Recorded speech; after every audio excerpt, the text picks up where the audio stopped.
U-Ali Mgube uncenga igalo Felisha ukuba lizosebenzisana naye. Nginibingeleleke ngiphinde futhi nginemukele namhlanje la ngaphansi kwe STK Media. Igama lami ngu-Ayanda Ngusabelo ngwakamhlongo. Phansi emsinga lapha engiqhamuka khona ngicela ukuthatha leli thuba leli nganza kwethu ngibonge kakhulu kibo bonke abantu asebesubscribe ngaphansi kwe-YouTube channel yethu. Sinifisele nonyaka omusha nonyaka omuhle onezibusiso nganza kwethu. Siyabonga kakhulu ngenisenzele khona ngonyaka owedlule kuze kube yimanje. U-Ali Mgube uncenga noma ucela igalo Felisha ukuba lizosebenzisana naye ekushutheni music video wakhe wengoma yakhe akathe uyenzile yintsha.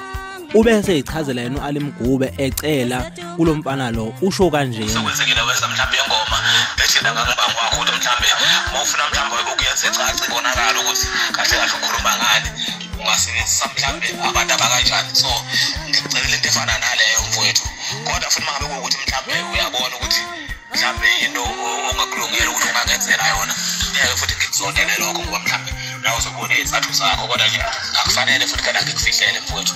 Ngikufuna nje ukuthi uzongikuthela indawo kamthandene engomeni yami ngoba uyijongo nje libuka kanje ngaye. So ngicabanga ungakwazi ukumkhipha lento engifuna ukuyikhipha, kodwa-ke futhi akuyona ingoma mhlambe ekhuluma izinto ezimbi, ingoma nje entsha engiyenzile.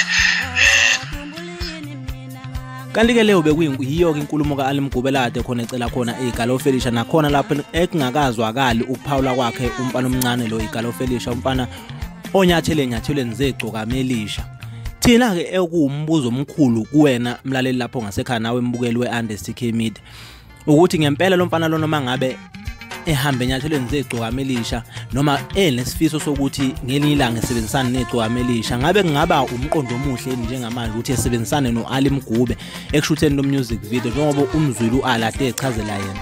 Asazi-ke ngani zakwethu sesiyafisa thina ukuzwa kuwe lapho ngasekhaya ukuthi wena ucabanga kanjani ukuthi mhlawumbe ulibona kanjani lolu daba lolu.